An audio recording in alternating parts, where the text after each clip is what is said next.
Woo! Ooh, ooh. Good morning, evening, or afternoon, whichever one is currently happening to you right now.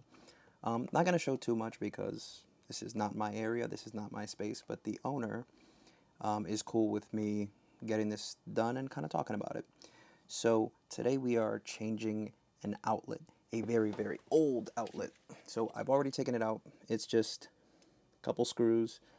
Kind of spoiled it, but I'm going to show you in a second what it looks like and also how to put in a new one. But apart from that, also for older houses, sometimes you're stuck with two brown wires or two cables that you can't tell which one is neutral and which one is hot.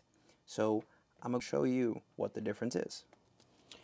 First and foremost, I just want to say that when you are changing an outlet, it's a good idea to change the plate or the mounting plate, cover plate, because it's just that extra step.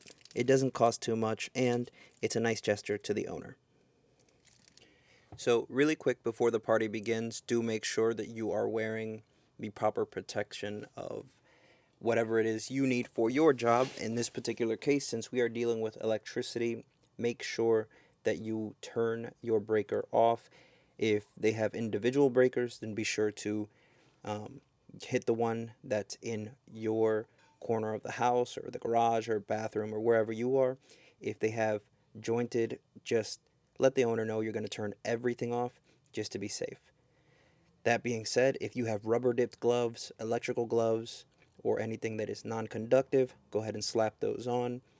And if you are possibly going to be seeing sparks, it's a good idea to wear safety glasses. So as you can see, we have one wire here. If you have insulated pliers like these, you can always use these for that extra bit of reach as well as protection. You don't have to touch the wires directly. But before I pull out my multimeter and we start checking on voltages, just make sure that if you have a ground, that it's established, and we're going to be finding which one is negative and which one is positive. As you can see from these coats or jackets, they're not really telling you which one's negative or positive.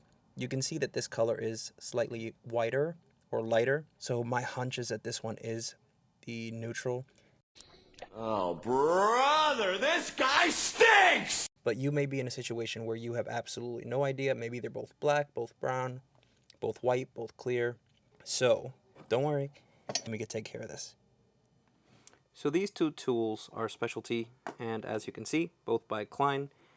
This is the circuit tester, 3-prong, so if you do have a 2-prong plug, this will not go in. You'll probably need an adapter, although I wouldn't recommend it. But if you are looking for a voltage and you don't want to touch anything because it's safer, the no contact tool is the way to go. This measures between 5 and 1,000 volts. Simply put in the batteries that are supplied, press the on button. Once you see that green light, it is ready to start looking for voltage. With this circuit tester, you're going to have a legend to let you know what kind of lights that are located here and what they indicate. Bringing our new soldiers into battle, we're going to first check out our voltage tester. Let's test each of these wires. One of them for sure has to be the hot wire, and you don't want to have the reverse polarity by wiring them incorrectly because that can lead to fires or sparks or someone getting hurt or all of the above. So we'll start with the one on the right. And again, this is a no contact. So as you can see, I'm actually physically touching them and there's nothing here, but there is a plastic shroud on this, so don't worry. Nothing going on here. What about here? Oh, as you can see, that is a very unhappy lead. And as you get closer up the outlet, the beeping becomes more frequent.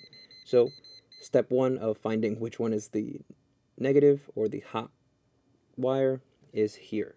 It's the one on the left. Yes. Now, we're going to wire in our new outlet. Gold and black is the side that's usually our hot, and the white or silver screws are typically the neutral. Anywhere you go, in America at least, green is always ground, so if you have a ground, go ahead and hook that up. This has no ground, so I don't have to worry about it, but everybody's different, so be on the lookout for your ground. Now, really quick, because I do also like to be considerate, I'm going to go grab my rotary, and I'm going to clean up all this old paint that's around so that when it's sitting in there flush, the area is nice and clean. Taking that small step for your client, whoever it may be, is a huge thank you, and it also says a lot about your character. So if you have the ability to make their thing look that much nicer, even that 1%, it's absolutely worth it. So I'm going to grab my rotary, we're going to clean this up a little bit, and then we'll get everything together. Stay tuned. Fast forwarding time lapse, starting now.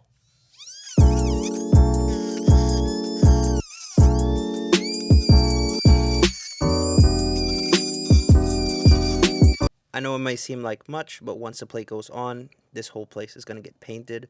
So having that clean, established line of where the bracket will sit is a much needed detail. So if you can do that for your client, it is a much appreciated thing. Okay, with our hot line in, we now just have to move the neutral cable over to, that's just the pen turning off. We can move. With our neutral screw in hand, we're going to feed it straight through the loop. And there's no need to undo the loop if you already had it from the previous person who put in the outlet, unless it was you. All you have to do is feed it in the same way as you did with the negative side, and then get your screwdriver or drill or whatever you got going on to get that screw into position. And that's nice and snug. So now what's left to do is get it into the wall. So be sure that the contacts are not snapping off, that they're not burning, there's no melting. Just to be clear, that was a joke. The power should not be on, so there should be no burning or melting. Once more, you should not be touching any of this with electricity running through the line, nor am I endorsing you doing this. This is all for educational purposes, and if you are not a licensed electrician or somebody aware of what they're doing, do not attempt this. This is not for you. This is, once again, for education. And we're going to carefully put them back where they go. Also, a nice touch is that if your outlet happens to come with secondary screws, draw them in so that they're not in the way. That is a nice little wink to your client. And make sure everything is 100% down flush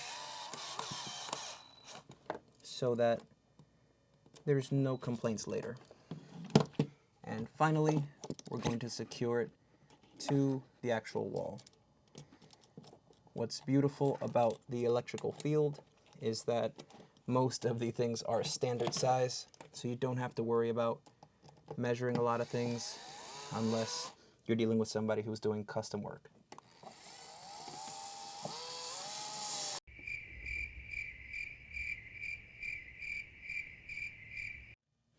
And finally, we're going to secure it into the wall. So all you have to do is take the two screws, draw them in carefully, not too tight in case you do have to go back into this again.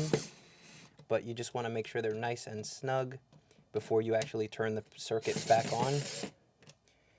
Do not use an impact driver or anything extremely powerful to draw these in. Super simple. And now that they're happy, let's go turn the circuit breaker back on and see if everything is done correctly. We will test that with our circuit tester. And now that we have our lights back on, we're going to be checking the circuit.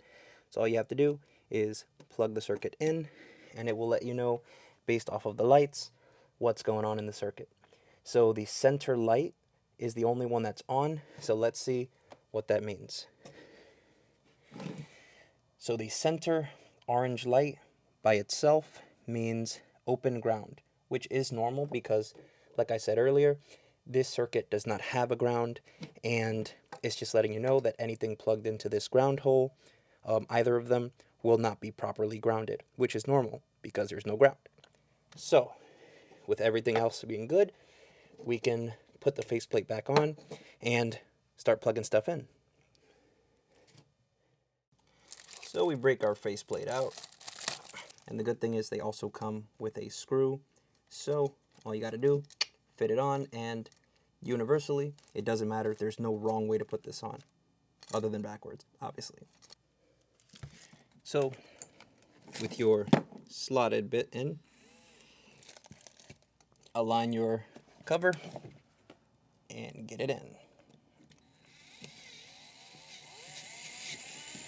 Remember, just like the outlet itself, do not crank down on this.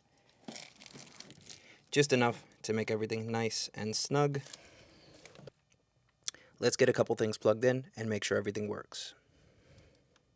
And for anybody who was pixel peeping and saw that the screw and a little bit of the plate had some scuffing on it, I did go back to the Big Orange store and grab another one. No, you shouldn't put something new and then walk away with something that's less than presentable. Just know that in the future, if you happen to be grabbing anything that has an acrylic or an over molding of plastic, do use hand tools and be very, very gentle. Don't use a drill, don't use an electronic screwdriver, anything like that, because it's, everything can be a little sensitive depending on what you get. If you rather go for a metal plate, you can do that. Up to you. Beautiful. And let's just change that to cool. And just in time, because it is getting super hot. Woo! Woo! That's my jam! Thank you for watching this video. If you found this educational in any way, let me know about it. Otherwise, air conditioner is doing its thing and everything is doing well. The circuit is tested. The mounting plate and the outlet have both been properly removed and replaced. And you may just have saved yourself a lot of time. But if you can become more self-reliant, then you don't have to bite the bullet as far as people charging you whatever they want to simply because you don't know about it. So stay informed, and I'll see you in the next one. Thanks.